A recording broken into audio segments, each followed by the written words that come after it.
Welcome to Pop Culture Warriors, presented by the Millennial. I'm your host, Brett Smith. Joining me today is my co-host, Lisa DePasquale. And on this episode, is Hollywood on the verge of a golden age? Francis Ford Coppola thinks so. Tom Cruise runs like he's never run before. The movies you grew up with turn 40 and are headed back to theaters so you can enjoy them while feeling old. A lioness roars. Disney wants to make you stream. Ryan Reynolds and Al for making America 80s again. And light shines on Oliver Stone's marble head. All this and more.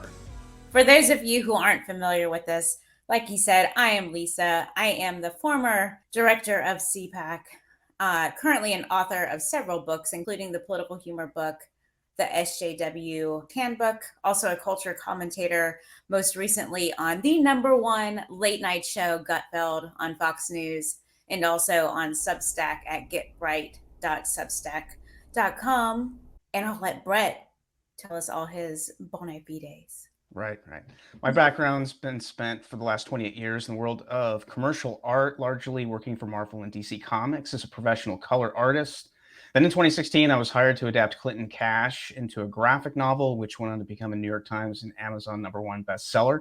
Since then, I produced 6 other graphic novels and currently producing a children's book with Lisa and legendary Captain America artist Butch Guice. So I think people are wondering, what can we expect from this show? And I think that's all things, entertainment and pop culture related, and from our unique perspectives, because we've both worked in culture and entertainment, and we've both worked in politics, and never shall the two meet except for now. And I think in addition to us, you're going to hear from people that you saw in our Pop Culture Warriors column, people whose names that you've heard of and maybe you haven't. So Robert Davi, legendary villain, and really the godfather of Pop Culture Warriors. Dean Cain, Nick Searcy, Jimmy Fallon, lots of great people that you really won't find anywhere else. Before we jump in, make sure and subscribe to the Post Millennial on YouTube and Rumble for videos like this and more.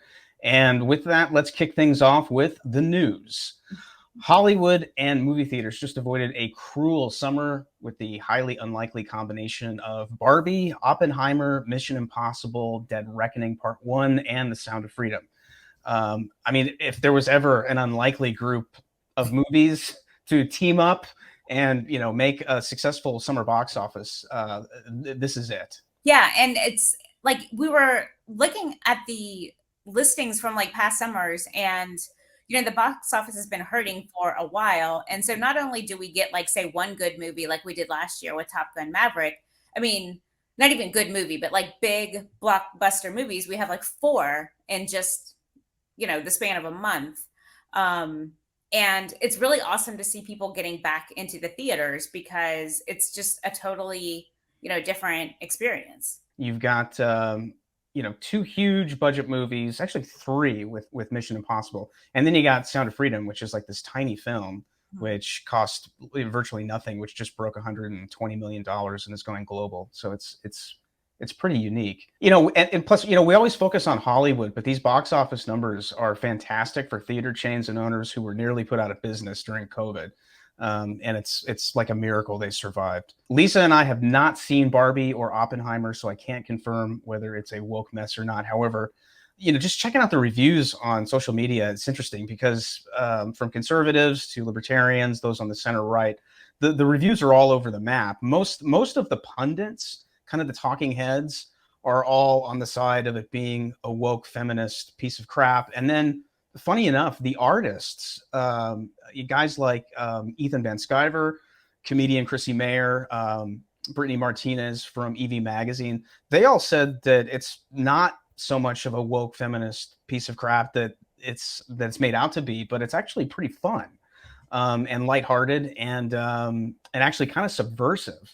Ethan thought that it was pretty subversive, which I thought was pretty amazing. So art seems to be still in the eye of the beholder, which I think is a very good thing. It's subjective. We did see Mission Impossible, Dead Reckoning the other day, which brings us to our review of Mission Impossible, Dead Reckoning Part 1. So I'm a big fan of this franchise. I've seen all of them. I saw the first one in the theater with my dad back in 1997. But since you are new to the franchise, Lisa's only seen Mission Impossible Fallout, which is the last one, the one with Henry Cavill. That's how she refers to it, the one with Henry. And and I saw the first one. Yeah, you saw the first one. What did you think? What did you think? What was your impression of Dead Reckoning Part 1? Well, it's funny because when I saw the time that it was like a little over 2.5, almost 3 hours, but like 2.5 hours, my first question was to ask someone who had seen it, when is the time I can go to the bathroom? Right. And so she advised me during the techno party. So that doesn't give anything away. But like looking back at it, I'm like, I would have never known because it was so much action every single time. And in like Mission Impossible form, I mean, if you do miss a minute, it's like, wait, who's the good guy? Who's the bad guy? Is that a mask? Is that this? And that's kind of like how it felt. And there was not, it must have been, the editing of that movie must have been like top notch because they really did, you know, go from like scene to scene and there wasn't anything that seemed like unnecessary. Yeah. And then also just like the whole premise of this AI analog world. I mean, they obviously had been filming for many years, so there's no way they foresaw the current Hollywood strike going on. But I mean, it's perfect for what's going on, not even just in Hollywood, but in everything. You know, Yeah. there's not anybody's job that can be taken by AI, whether you're a writer or an artist or a truck driver, you know, with a self-driving truck. So it's just really amazing that that storyline happened to coincide with this timeline. And without giving it away, I mean, it kind of seems like they go in one direction. But I mean, it was kind of cool, especially for Gen Xers, because we grew up in the analog world and have like one foot in each. And we sort of know what they mean by communicating analog. Right. That was, it's amazing. It's almost as if the movie benefited from being delayed. Because we weren't at this point with AI back during the pandemic when they were originally starting to film. It's far more of a prescient story from that standpoint because of where we are right now, and especially with the strike, you know, because the strike, one of the contentions with the Hollywood strike is over AI and its use. I really enjoyed this movie. I think it's probably one of the stronger films of the franchise. They all seem to get better and better as time goes on. It's very much a callback to the first movie that Brian De Palma directed, the way it's shot. It's more of a story-driven movie. I love Fallout. I think Fallout's fantastic, which is the last one with Henry Cavill. But that's more of kind of an events-driven movie for me, where it's meaning kind of from action piece to action piece to action piece, because it is wall to wall. Fallout never stops. And I love that about it. But I liked this one in the sense that it was kind of more story driven. It was returned to spycraft. It's not quite as crazy as Fallout. I just thought it was a nice return to kind of the analog spycraft, you know, not relying on the masks and having to go, you know, sort of off grid and return to the human aspect rather than relying on all the gadgets, which was, you know, kind of a, you know, issue that I had with a lot of the Bonds, especially the Pierce Brosnan ones. They were very gadgety, you know, always relying on stuff. Yeah. So that it was a cool callback and sort of a return to a simpler spycraft story. And again, it's a great analogy to real life and where we are with AI. Also, lots of callbacks and Easter eggs in this movie to not only past Mission Impossible movies, but other classic movies. Most notably, there is a Steve McQueen motorcycle jump over like a hedge or a fence, which is directly lifted from The Great Escape. I mean, I knew about it in advance, but when I was watching for it. But when it happened, it was just awesome. And then the other one that I knew about in advance was the villain played by Esai Morales, who's Brother Bob from La Bamba.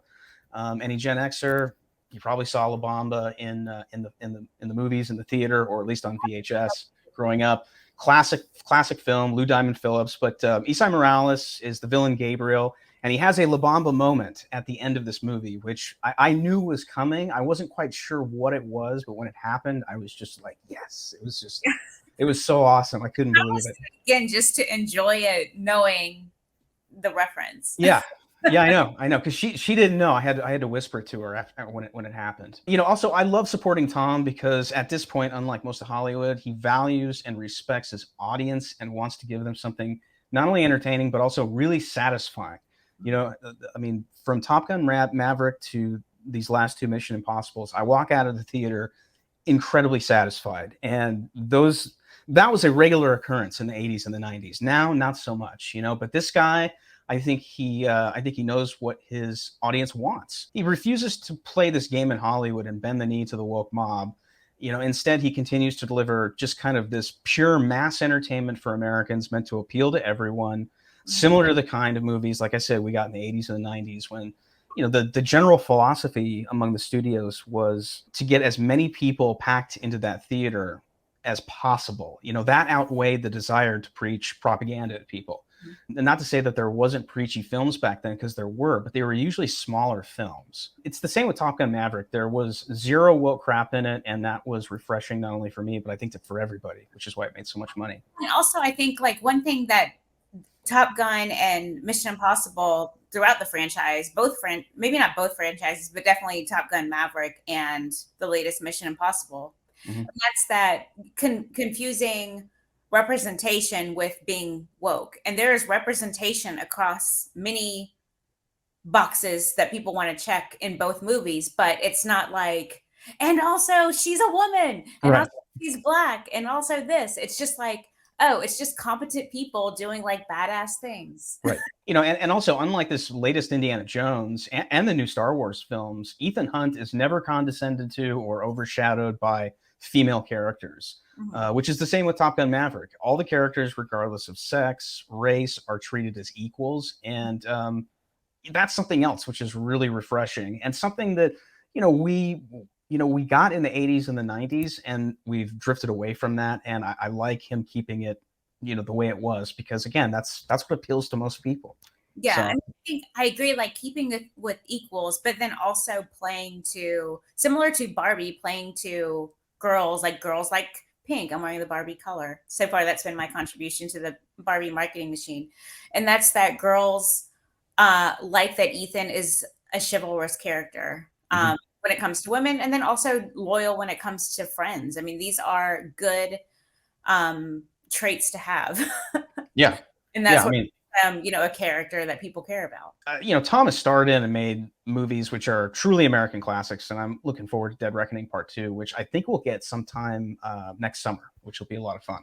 Well, speaking of classic movies, Hollywood still knows what works, even if they give us a lot of crap sometimes. And there are lots of movies that are turning 35 and 40. And if there's nothing new being made, the theaters are going to show the old stuff. And they're bringing Gen Xers, and I assume Gen Xers wanting to bring their kids. So, I mean, like, it's amazing the lineup of movies that are turning 35, 40 this year. When we saw Mission Impossible, they were advertising for Heathers that was being released. They're also showing Groundhog Day, Big Lebowski, Hairspray, National Lampoon's Vacation. Speaking of Hairspray, talk about representation before it was cool, where the main character was like a plump, cool girl. Ricky Lake, you're right. Yeah, Rain Man, Scarface, A Christmas Story, one of our favorites.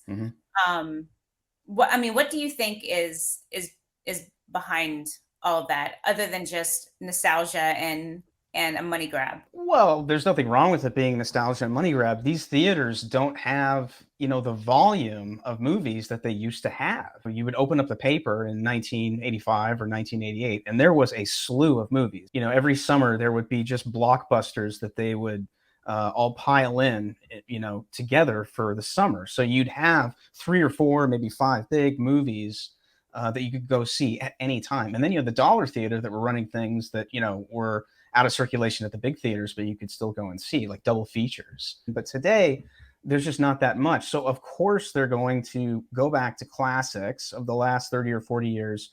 They're even including like Casablanca and a couple older movies as well. But this list is very Gen X, very older millennial. These are movies that we all grew up on, that we all love. Enter the Dragon is one. I would love to see that. We saw Raising Arizona. Yeah. So it's not even just an opportunity to see a movie like that you already love, but to see it in a theater. Yeah. You haven't, especially if it was like some PG-13 or R movie when you were, 10. Right. Well, I want to go see Scarface. I want to see that on the big screen, because I never got to see that. My dad would never take me to that. Well, and the other interesting thing is with all the Disney remakes and people having feelings about what should be remade, what shouldn't be remade, what characters they're changing, Disney is smart enough to play both sides in that they're also re-releasing, Beauty and the Beast, The Lion King, what are the others? The Incredibles, Toy Story, Yeah. all money makers too.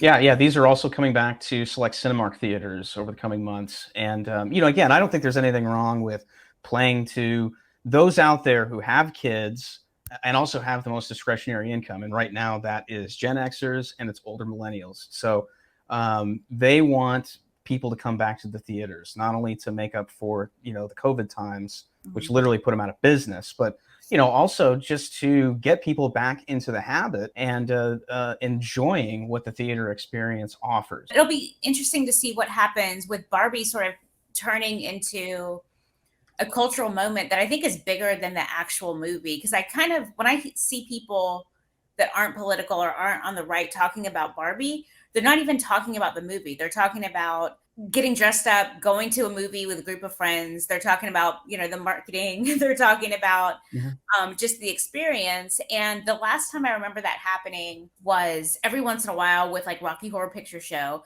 when they would reshow it, or with like the Harry Potter movies, when people would dress up in their, in robes and stuff like that. And so when I look at the Disney Classic re-release, I'm wondering, because there is so much Disney merchandising, if you're going to see some of that and it just being like a cosplay night out group of friends. Yeah, I mean, when you look at this, I mean, Pirates of the Caribbean, Curse of the Black Pearl, Toy Story, Frozen, Beauty and the Beast, Incredibles, and Lion King. Yes, absolutely. I don't know if they'll be able to sort of mount the same marketing push for these, but at the same time, these are all classics. I mean, and that's what they're dubbing them, Disney classics, returning to the big screen at Cinemark theaters. Yeah, I mean, when I read classics, I mean, I was obviously first thinking like the first movie I ever saw in a theater was Fantasia. So I was thinking like those types of classics. But the first Disney I saw was either Robin Hood or it was, or I'm pretty sure it was Fox and the Hound. I think that was the first one. That was my favorite movie, like of all times, like for a very long time. Oh, it's a great film. It's great stuff. So something else we are starting to watch is this new show, a new Taylor Sheridan universe show, a new one from him, Special Ops Lioness, which follows a female Marine who joins a highly classified CIA team and chaos ensues. They're basically getting close to women with ties to a terrorist organization, gain their trust, and then the Black Ops team comes in to do what Black Ops teams do. What were you thinking about this? I mean, were you hesitant because of the title Lioness and that it being a female driven show? Did you think, has Taylor forsaken us? Yeah, I was at first hesitant, but at the same time, I don't think that Taylor, I don't think the guy would waste his time with something like that. So. And he doesn't approach it with a political lens at all. I mean, there's definitely political lessons. Like if you are someone who wants to be entertained by depictions of the deep state because you're bothered by the deep state, this show has it. Yeah. And that's what I always think is so. I think you had said the other night, you were like, someone's telling Taylor's story. Yeah, yeah. Kind of like Jack Carr in right. that Jack Carr has contacts, and I think Taylor has contacts. He became part of the cowboy world because I guess he came from that a little bit and probably is now more entrenched in it with, buying 4.6s. And clearly he has people, talking to him. And, what I like about the show is similar to what I liked about Mission Impossible. And that's that, like you said, there are women characters that are strong because, women want to see strong characters. We don't want to see these wishy-washy women all the time, but we also want to see people that are like us, and those people, sometimes make the wrong decisions. And then also I think having strong female characters, or even having just female characters, it's not like one or the other, because it's great to have those people playing off strong male characters.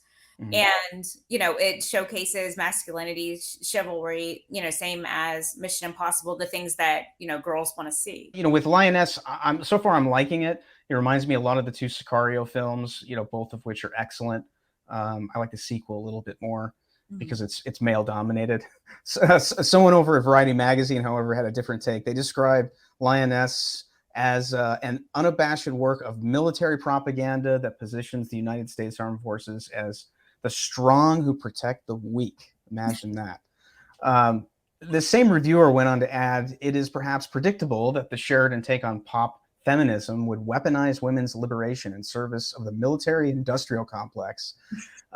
Somebody's really stretching here, but this strikes me as funny because at first Taylor wrote Yellowstone and Wind River and Hell or High Water. These were all he was writing for red state America. That Yellowstone was the red state Game of Thrones. Then because of one scene in a classroom, in an episode of Yellowstone on the topic of Columbus, it was deemed a woke show, which was tricking red state America. Now, according to some feminists over at Variety, it's military propaganda. So it appears that Taylor can't win other than with the 12 million fans who tune into Yellowstone, making it the most watched show of last year.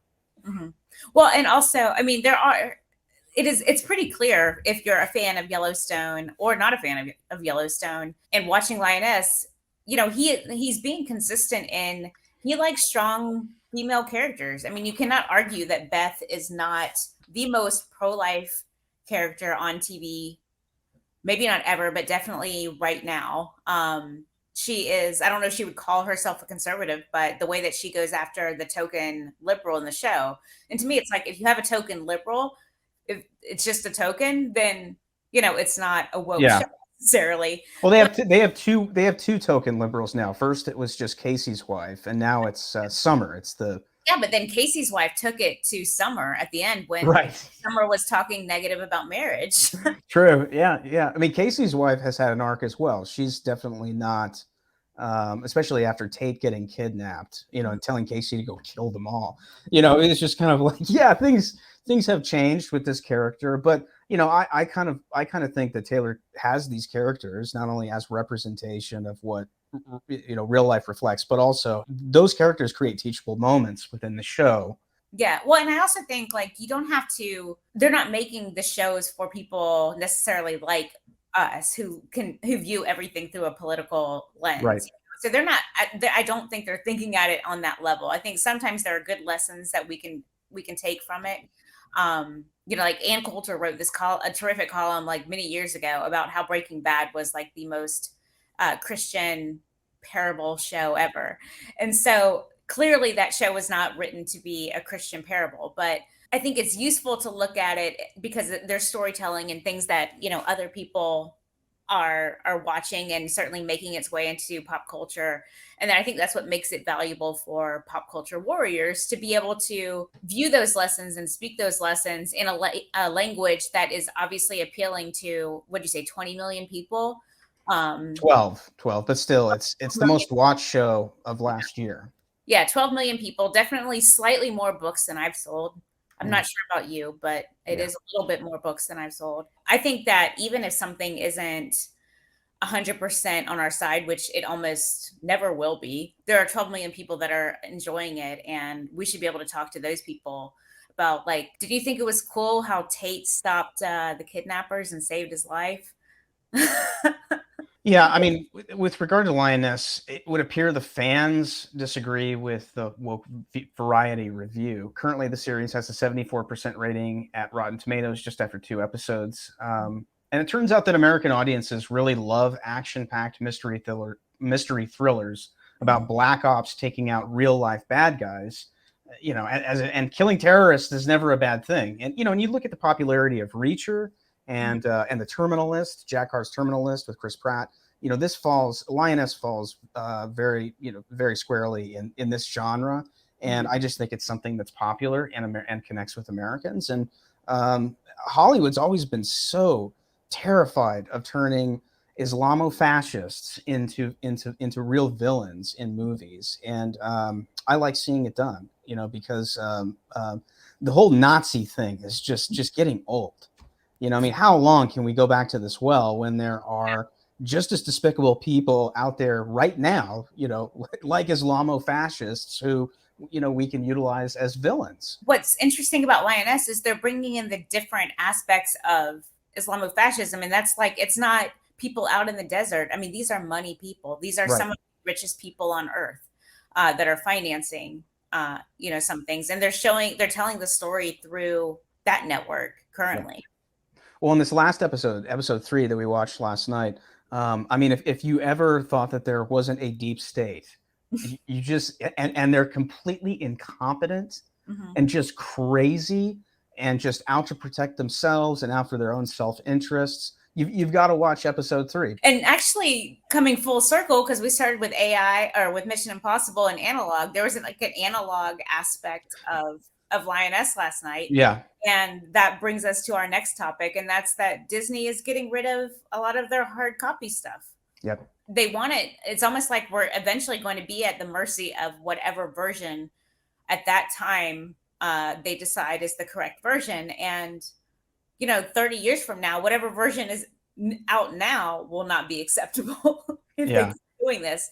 And I don't know what is behind that other than rewriting history. I mean, there are some people that look at it like, oh, I'll always have access to this because I can just subscribe to the streaming version. And I get like that's the younger generation than us, but there's something to owning something, to feel it in your hands, as Christopher Nolan talked about. I mean, Mm-hmm. do you think there's any positive aspects to having everything at your fingertips, everything and nothing at your fingertips? Yeah, Disney is discontinuing physical media, DVD and Blu-rays in Australia and other markets following the rise in popularity of streaming services. And prior to this, Disney discontinued releasing physical media in Latin America. So, it's coming here. It's coming to America.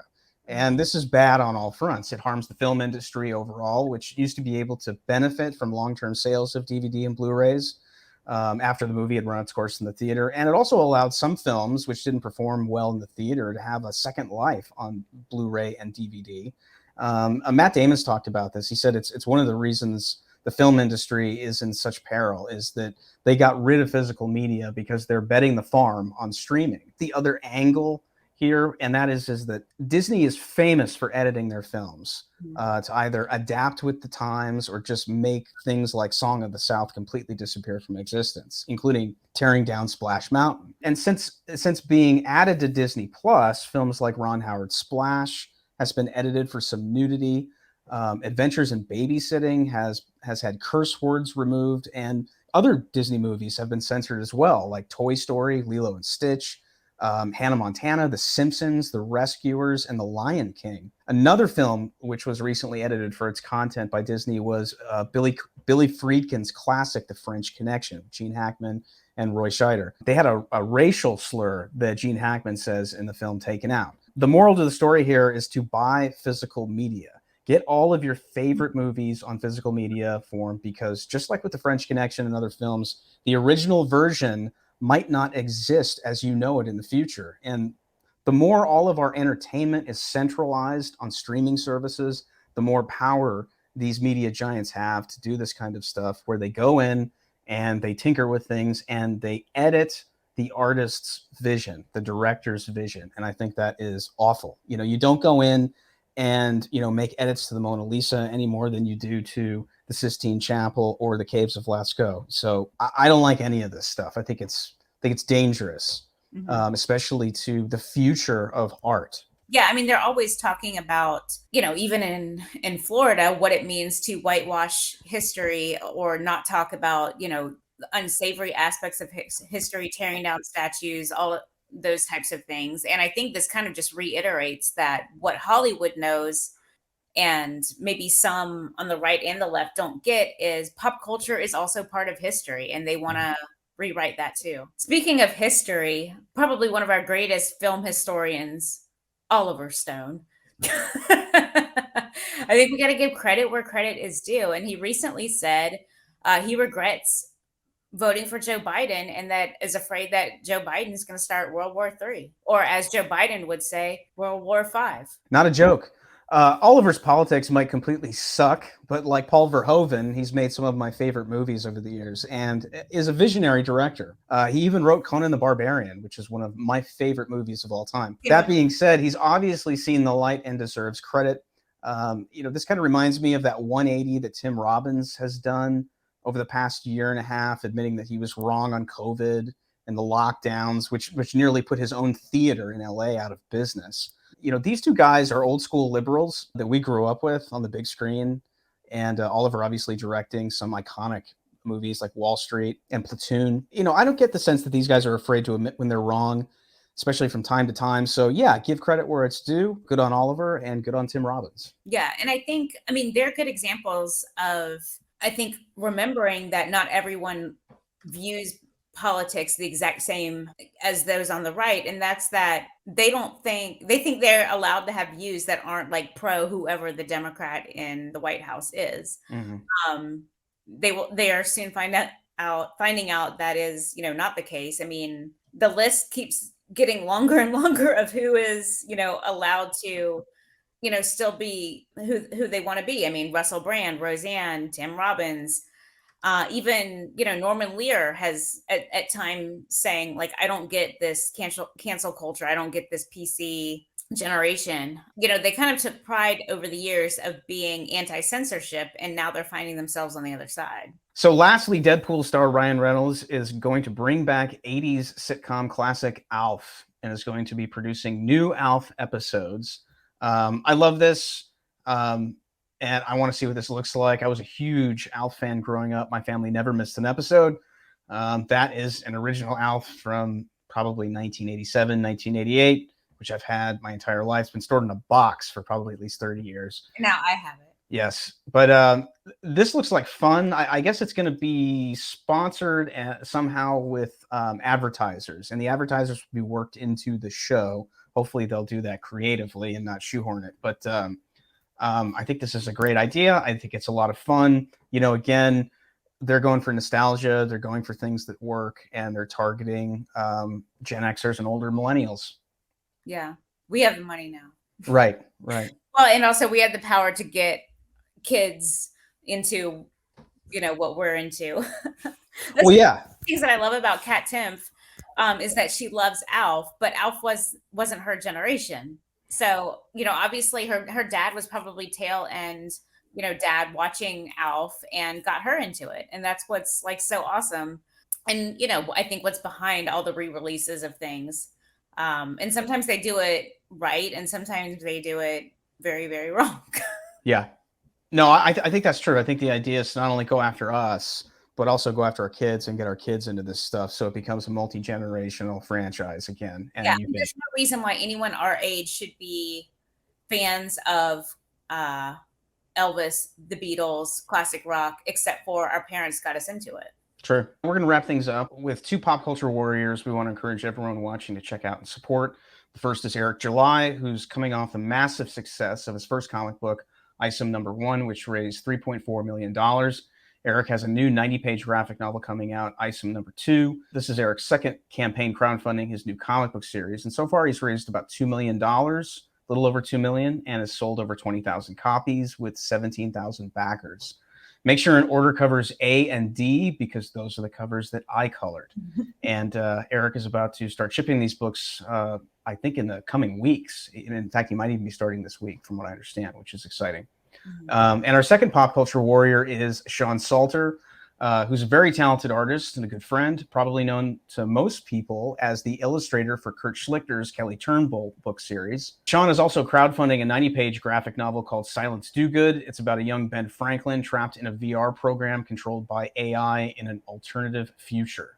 His campaign is on Indiegogo, and so far he's raised about $10,000 from 116 backers. We want to see him get over 10,000 and meet his goal. So encourage everybody to check that out.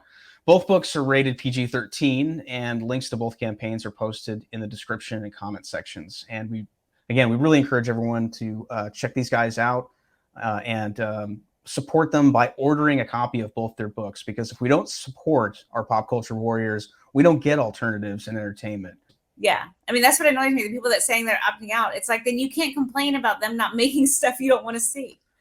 Yeah, exactly. Lisa, why don't you give everyone your social media coordinates and let them know what you're up to and where they can find your work? Sure. I'm on Twitter or X at Lisa DEP. You can subscribe to my daily Substack at getbright.substack.com. And all of my current books are available on Amazon. The Social Justice Warrior Handbook, a political humor book.